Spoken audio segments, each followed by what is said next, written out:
तुम्हाला मंदिरामध्ये रामरक्षा पठणासंदर्भात काल संजय राऊत यांचा फोन आला होता. काय नेमकं तुमचं बोलणं झालेलं आहे? त्यांनी परवानगी मागितलेली आहे का? आणि कालच्या मीटिंगमध्ये तुमच्या काय ठरलं? संजय राऊतांचा काल फोन आला. मी त्यांना म्हटले की माझा नंबर कुठून मिळाला, तर म्हणे काकासाहेब तुमचा नंबर मला मिळू शकतो. अत्यंत अरबीनी बोलले ते आणि तुमचं सहकार्य हवं म्हणे. म्हटलं संजय तू हिंदू आहे मी हिंदू, तू रामभक्त मी रामभक्त, तर रामरक्षा म्हणण्याकरता कोणाची परवानगी घ्यायची काही गरज नाही आहे.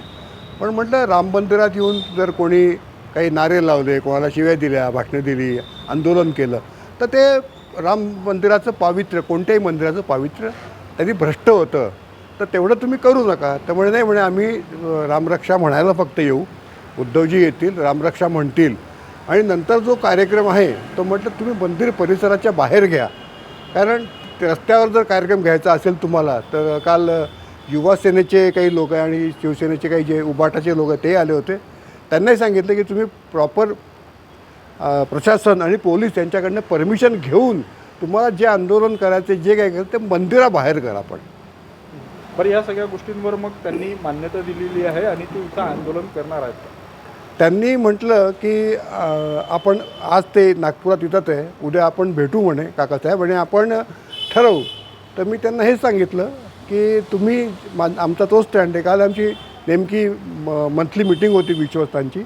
त्याच्यामध्ये आमचा सगळ्यांचा हा पहिलेपासून हा स्टँड राहिला आहे की हे मंदिर आहे, इथे रामरक्षा हनुमान चालीसा म्हणायला परवानगीची गरज नाही.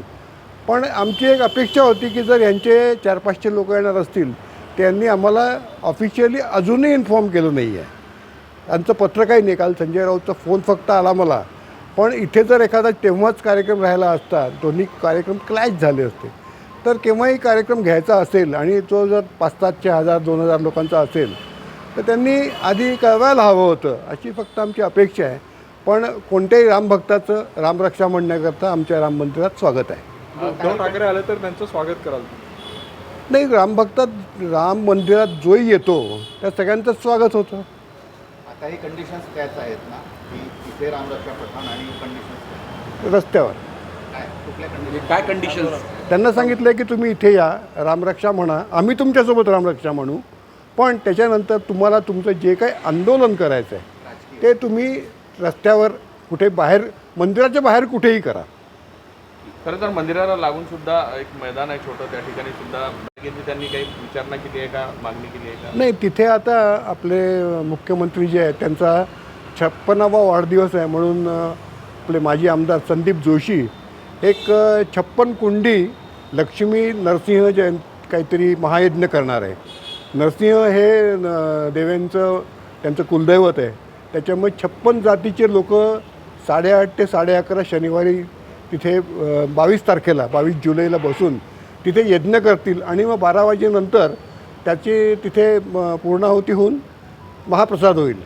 तर त्याच्याकरता कदाचित नितीन गडकरी येऊ शकतात. तर त्यांना विचारलं, मी मंदिरात येणार असाल तर आम्हाला तुम्ही परवानगी मागा, कारण म्हणजे हा नियम सगळ्यांकरताच आहे.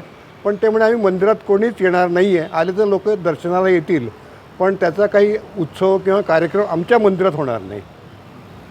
आणि तो कार्यक्रम म्हणजे मंदिराच्या बाजूला होईल देवेंद्रजी? तर मंदिरात ते NITचं ग्राउंड आहे, त्याच्यावर आमचा काहीच हक्क नाही आहे. NITने ते ग्राउंड कोणालाही दिलं तर ते आम्ही त्याला काहीच करू शकत नाही, कारण NIT काहीतरी 10,000 रुपये पर डे भाडं घेऊन ते भाड्याने देत असते. त्याच्यामुळे तिथे विविध कार्यक्रम नेहमीच होत असतात. पण तो कार्यक्रम 22 तारखेला आहे. तो 22 जुलैला, कारण 22 जुलैला वाढदिवस आहे देवेंचा. आणि त्या संदर्भात भाजपकडून तुम्हाला कुठली परवानगी मागण्यात आलेली नाही? नाही, कारण आमच्या परवानगीचा प्रश्नच नाही ना, कारण ते ग्राउंड आमचं नाही आहे. तर शिवसेनेने त्या जागेवर मांडली तरी तो त्यांचाच विषय आहे. नाही, तो NITचा प्रशासन पोलीस यांचा विषय. काल अंबाझरीचे विनोद गोडबोले आहे जो ठाणा इंचार्ज, तोही पोरगा आला, तो म्हणे काका काय आहे. म्हटलं इथे जर काही प्रॉब्लेम झाला तर त्याची पोलिसांनी दखल घ्यावी. तर तुम्ही तुमचा इथे बंदोबस्त ठेवला पाहिजे. हिंदीमध्ये